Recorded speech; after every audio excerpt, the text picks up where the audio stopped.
ई साला कप नाम जैसे लेके ई साला कप नाम दू तक का सफर।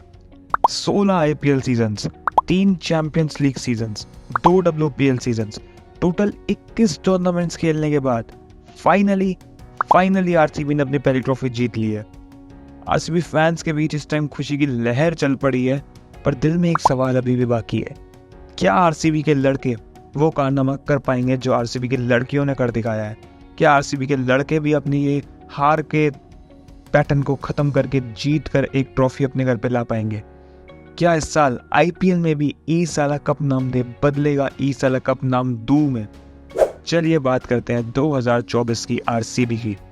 तो अपना 17वां आईपीएल सीजन खेलने के लिए आरसीबी इस साल अपना पहला मैच खेलेगी डिफेंडिंग चैंपियन सीएसके के सामने, वो भी उन्हीं के घर यानी कि एम चिदम्बरम स्टेडियम में, जहां आरसीबी पहली और आखिरी बार 2008 में जीती थी, आज से 16 साल पहले।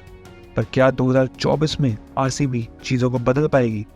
शुरुआत करने से पहले ये रहा आरसीबी का स्क्वाड आपकी स्क्रीन पर, जिसका आज हम करने वाले हैं स्वॉप एनालिसिस, यानी कि स्ट्रेंथ्स, वीकनेसेस, अपॉर्चुनिटीज और प्रेडिक्शन। तो पिछले साल 2023 में RCB mid table traffic jam में फंस कर रह गई थी और प्लेऑफ्स तक नहीं पहुंच पाई थी। हालांकि वो प्लेऑफ्स में पहुंचने से सिर्फ एक ही जीत दूर रह गए थे, जब उनको गुजरात टाइटंस के हाथों वो दर्दनाक हार मिली, जिसमें शुभमन गिल ने जड़ा था वो शानदार 100। पर इस साल आरसीबी ने काफ़ी बदलाव करे अपनी टीम में, जिनके बारे में हम बात करेंगे। शुरू करते हैं आरसीबी की स्ट्रेंथ से। आरसीबी की स्ट्रेंथ हर बार की तरह उनकी सॉलिड बैटिंग लाइनअप में है। पिछले साल के सबसे सफल ओपनिंग जोड़ी कप्तान फैफ डुप्लेसी और विराट कोहली, उनसे सबसे ज़्यादा उम्मीद है आरसीबी को इस साल भी होंगी। नंबर 3 पर आएंगे रजत पाटीदार, जो एक सीज़न के बाद कमबैक कर रहे हैं। 2023 में इंजर्ड हुए थे वो और 2024 में वापसी कर रहे हैं। नंबर 4 पे आरसीबी के लेटेस्ट एडिशन कैमरन ग्रीन, जिनसे बहुत उम्मीदें लगाई जाएंगी क्योंकि 17 करोड़ पे करके उनको अपनी टीम में लिया है आरसीबी ने। मुंबई इंडियंस से ट्रेड करके अपनी टीम में बुलाया है, तो उम्मीदें तो काफ़ी हाई होंगी। 5 में बिग शो ग्लेन मैक्सवेल, जो अपने दिन पे क्या कर सकते हैं बताने की ज़रूरत है ही नहीं। नंबर 6 पे दिनेश कार्तिक, जिनको फिनिशिंग का काम करना है और कहा जा रहा है कि ये दिनेश कार्तिक का आखिरी सीजन है, इसके बाद दिनेश कार्तिक रिटायरमेंट लेने वाले हैं। तो ऐसी बैटिंग लाइनअप हो तो अपने दिन पर आरसीबी 250 भी बना दे, कोई बहुत बड़ी बात नहीं है। लेकिन आरसीबी के चांसेस पूरी तरह निर्भर करने वाले हैं इन 6 बल्लेबाजों की फॉर्म पे, और अगर ये बल्लेबाज फॉर्म में रहे तो ये बनने वाली आरसीबी की सबसे बड़ी स्ट्रेंथ। चलिए स्ट्रेंथ की बात तो हो गई, अब बात कर लेते हैं आरसीबी की कुछ वीकनेस के बारे में। कहा जाता है कि batters win you matches but bowlers win you tournaments, और आरसीबी की सबसे बड़ी वीकनेस जो दिख रही है वो है उनकी बॉलिंग लाइनअप। पिछले साल जहां इस बॉलिंग लाइनअप का हिस्सा सिराज के साथ साथ जॉश हेजलवुड, वानिंदु हसरंगा और हर्षल पटेल थे, वहीं इस साल आरसीबी ने तीनों ही बॉलर्स को रिलीज कर दिया है। लेकिन उनके रिप्लेसमेंट्स जो उन्होंने ऑक्शन में लिए हैं वो कुछ लाइक टू लाइक रिप्लेसमेंट्स नहीं है। ऑक्शन में जाने के बावजूद आरसीबी ने कुछ बहुत खास बॉलिंग यूनिट नहीं तैयार की है। आरसीबी का पेस अटैक बिलो पार दिख रहा है, जिसको लीड करने वाले मोहम्मद सिराज और उनके साथ रीस टोपली। लेकिन इनके अलावा आरसीबी के जो बाकी पेस ऑप्शंस हैं वो है अल्जारी जोसेफ, जिनको उन्होंने 11.5 करोड़ में खरीदा है। दूसरे ऑप्शन लॉकी फर्ग्यूसन, तीसरे ऑप्शन यश दयाल। जानकारी के लिए बता दूं कि इन तीनों ही बॉलर्स की इकोनॉमी आईपीएल में 8.5 के भी ऊपर है, यानी कि प्रति ओवर एवरेज 8.5 रन से भी ज़्यादा, यानी कि ऑलमोस्ट 9 रन पर ओवर की एवरेज से वो रन लुटाते हैं तीनों ही बॉलर्स। स्पिनर्स की बात कर ली जाए तो जहां एक ज़माने में इनके पास युजवेंद्र चहल और वानिंदु हसरंगा हुआ करते थे, वहीं इस बार इनके प्राइम स्पिनर्स होने वाले हैं मयंक डागर, जिनको उन्होंने सनराइजर्स हैदराबाद से ट्रेड किया था, और करण शर्मा, जो कि सुनने में कुछ खास कॉन्फिडेंस आपको नहीं देने वाले हैं। स्पेशली चिन्ना स्वामी के विकेट पे जो छोटा सा ग्राउंड है, बहुत लंबे लंबे छक्के वहाँ पे लगते हैं। तो यहाँ पे आरसीबी के लिए थोड़ा सा रिस्क फैक्टर ज़रूर बढ़ जाएगा। और कहने का मतलब ये है कि अगर आरसीबी की बैटिंग में 220 से 240 रन बनाने का दम है, तो वहीं उनकी बॉलिंग में वो रन लुटा देने का भी दम है, जो बना देता है आरसीबी की बॉलिंग को उनकी सबसे बड़ी वीकनेस।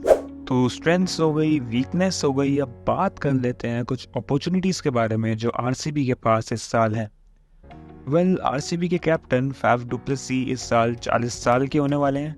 वहीं विराट और मैक्सवेल की उम्र 35 हो चुकी है, और दिनेश कार्तिक का तो वैसे ही आखिरी सीजन बताया जा रहा है अगर रिपोर्ट्स की मानी जाए तो। यानी कि ये सभी बड़े नाम अपने करियर के आखिरी पड़ाव के काफ़ी करीब पहुंचते जा रहे हैं। ऐसे में अपॉर्चुनिटी बढ़ जाती है आरसीबी के कुछ youngsters Anuj Rawat, Suyash Prabhudesai, Cameron green, Will Jacks जैसे प्लेयर्स के लिए अपनी जगह फ्यूचर की आरसीबी टीम के कोर में पक्की करने के लिए।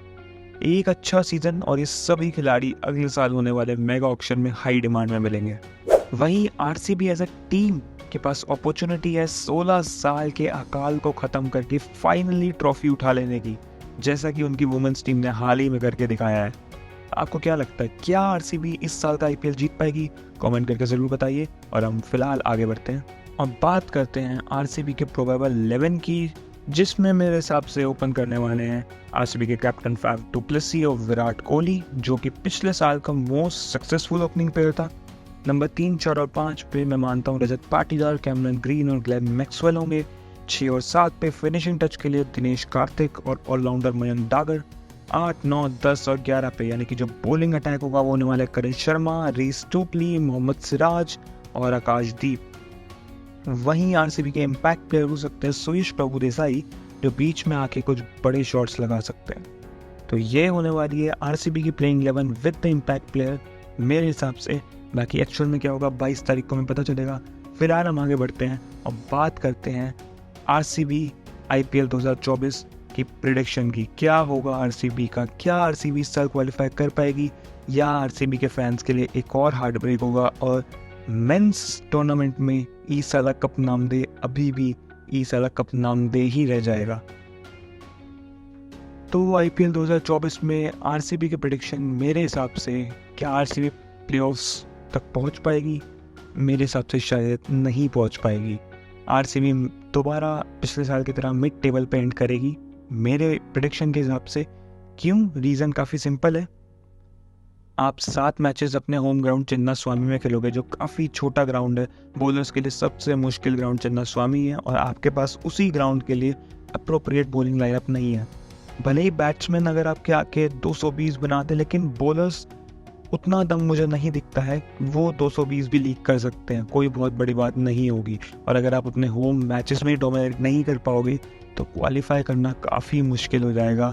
और इसी चलते मैं मानता हूं कि शायद आरसीबी इस साल क्वालिफाई नहीं कर पाएगी। बाकी आप क्या मानते हैं, क्या आरसीबी क्वालिफाई कर पाएगी? क्या आरसीबी फाइनल पहुंच पाएगी? क्या आरसीबी जीत पाएगी और टाइटल उठा पाएगी? कमेंट सेक्शन में ज़रूर बताइए। ये था आरसीबी का एनालिसिस। वीडियो अच्छी लगी तो वीडियो को लाइक और चैनल को सब्सक्राइब ज़रूर करना।